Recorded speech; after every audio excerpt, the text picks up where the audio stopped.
નમસ્કાર દર્શક મિત્રો, કેમ છો? બધા મજામાં? વિડીયો શરૂ કરતા પહેલા મારા દરેક મિત્રોને જય શ્રી કૃષ્ણ, જય માતાજી, મહાદેવ હર. તો મિત્રો, હું આવી ગયો છું ગઢકા.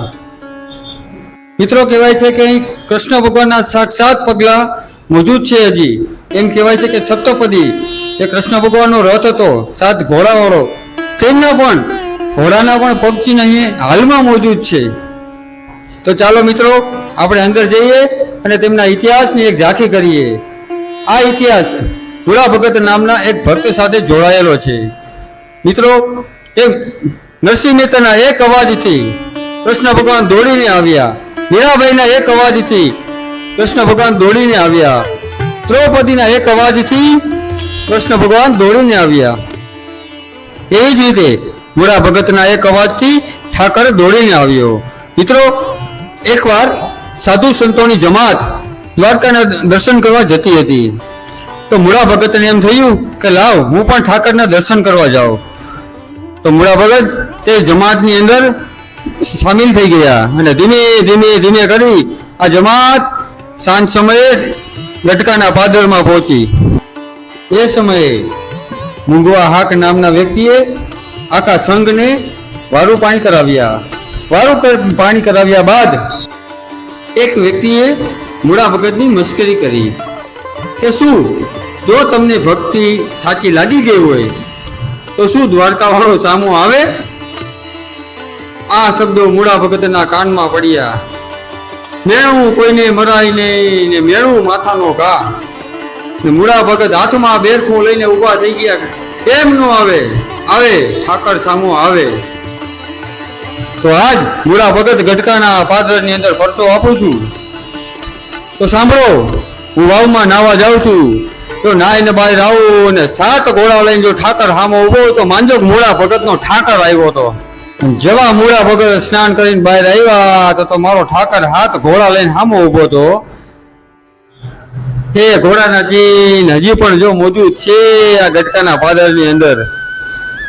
તેથી મૂળા ભગતે કીધું હતું કે દ્વારકા પોગી શકો કે ન પોગી શકો, પણ ગઢકાના પાદરમાં પહોંચી ગયા એટલે માનજો દ્વારકા હોળો તમને મળી ગયો.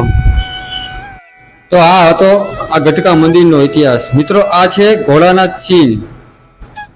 હજી પણ પગ ચિહ્ન તેમના મોજૂદ છે. તે કૃષ્ણ ભગવાન 7 ઘોડા લઈને ગઢકાના પાદરમાં આવ્યો હતો. લાખો ભાવિક ભક્તોનું આસ્થાનું કેન્દ્ર છે આ. તો મિત્રો, રાજકોટથી આ મંદિર તદ્દન નજીક છે. જ્યારે પણ આવો એકવાર અવશ્ય મુલાકાત લ્યો આ મંદિરની અંદર. તો મિત્રો, ચાલો હવે આપણે દર્શન કરીએ કૃષ્ણ ભગવાનના પગચિહ્નના.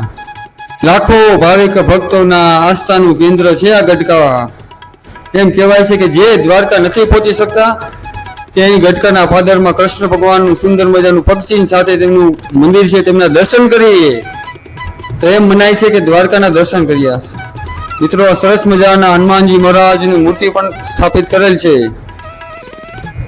મિત્રો, અહીં ઠાકરજીને પણ બિરાજમાન કર્યા છે.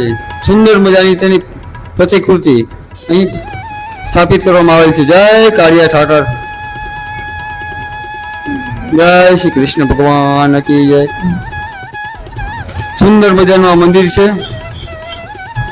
સુંદર મજાનું કૃષ્ણ ભગવાનના મંદિરનું ડેકોરેશન પણ કરવામાં આવ્યું છે.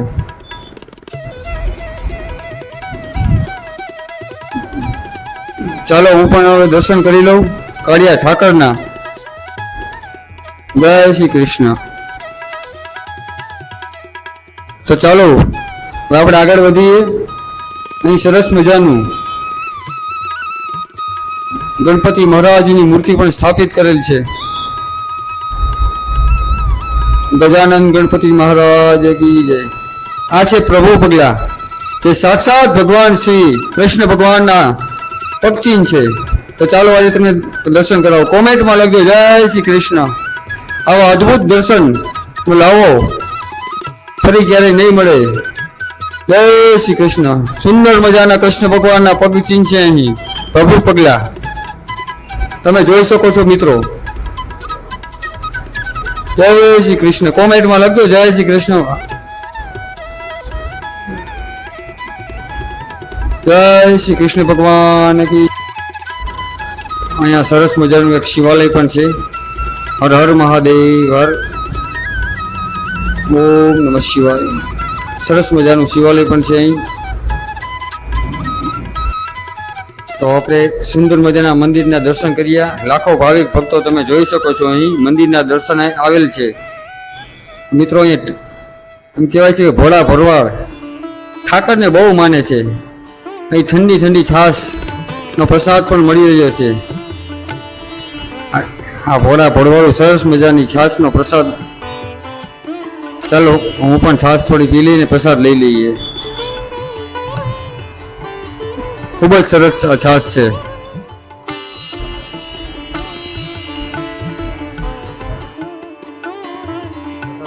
તો સુંદર મજાની આ ઠાકરની જગ્યા છે. તો દર્શક મિત્રો એકવાર જરૂર અહીં પધારજો. આ વિડીયો ગમ્યો હોય તો કોમેન્ટમાં જય શ્રી કૃષ્ણ. વિડીયોને લાઈક કરજો અને ચેનલને સબસ્ક્રાઈબ કરજો. આવા જ વિડીયો હું તમારા માટે લાવતો રહીશ. હર હર મહાદેવ. જય શ્રી કૃષ્ણ. હર હર મહાદેવ.